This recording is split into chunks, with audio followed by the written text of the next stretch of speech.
I haven't had a lot of luck finding a vegan pie crust in my local grocery stores, so I decided to move beyond my comfort zone and make my own. I have very little pastry experience, so keep that in mind as you witness my very poor technique. Since I started looking, I did hear that Marie Callender has a vegan pie crust, so if you can find that in your stores, use that one.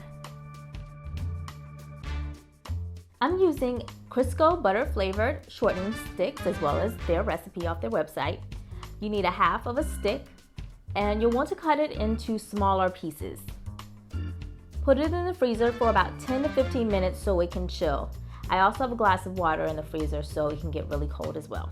According to the website Cookbook, cold temperatures help a pie crust maintain its flakiness and shape. The fat should be chilled and the water ice cold. And the idea is to just work the fat into the flour to create small flour-coated pellets. The dough is held together with ice water, which helps keep the fat distinct. And when the dough is rolled out, the fat is flattened into flakes. When it's baked, the fat creates steam, which lifts the dough into flaky layers. So that's the science behind why everything should be cold. I'm making this pie crust in a food processor, which makes it very, very quick and easy. So you need 1.5 cups of all-purpose flour, 3/4 teaspoon of salt, and 1 teaspoon of sugar. Mix it up for a few seconds.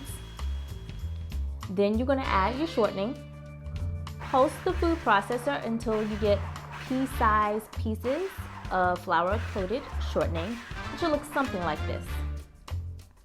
Add 5 tablespoons of the ice-cold water, and then pulse it again just until it forms a ball of dough. And it's pretty cool how that happens. And it's going to come together like this. Remove it, shape it into a circle, place it on a piece of saran wrap, flatten it into a disc, and wrap it up. Place it in the refrigerator for 30 minutes or overnight so the gluten can relax. And this will make sure that your crust won't shrink when you bake it. When you take it out, you can do one of two things. What I did was I put it between 2 pieces of wax paper and rolled it out from the center and turned it about 45 degrees each time so that it will be round. You could also just flour your surface, flour the rolling pin, and roll it out. I made this way too hard. Wax paper is sliding around, it's a mess.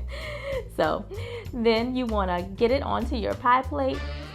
The wax paper, I think, makes it easier to do this, but there are other ways to do it. If you want to Google better technique, it's out there on YouTube.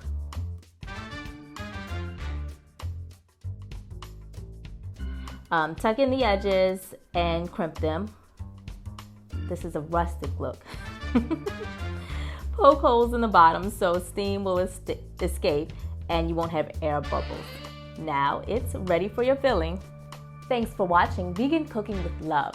If you like this video, please give it a thumbs up and share it with a friend. And don't forget to subscribe so you get my new videos, and check out some of my other ones while you're here. See you next time.